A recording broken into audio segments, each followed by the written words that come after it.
There are existing policy barriers related to telemedicine. Um, on this slide, I just marked a few.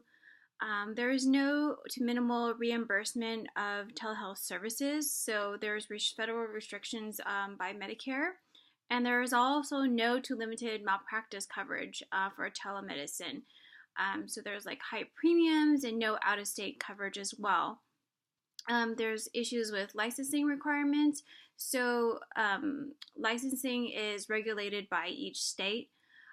So these providers that do telemedicine, they would need cross-state licensures, and there's each state has their own criteria for that, or they might need a special license in order to do telemedicine as well.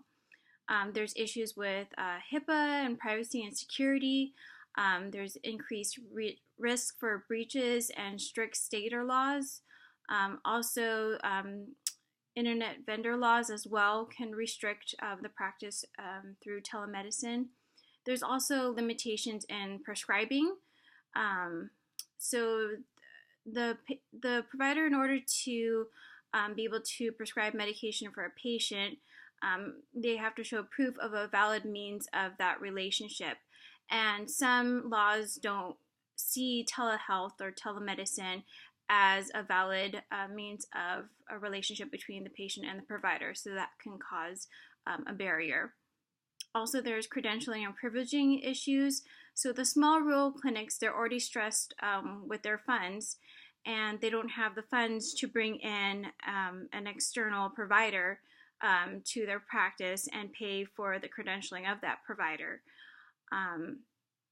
So they can be restricted with funds. Another thing is that there's an alternative solution called credentialing by proxy.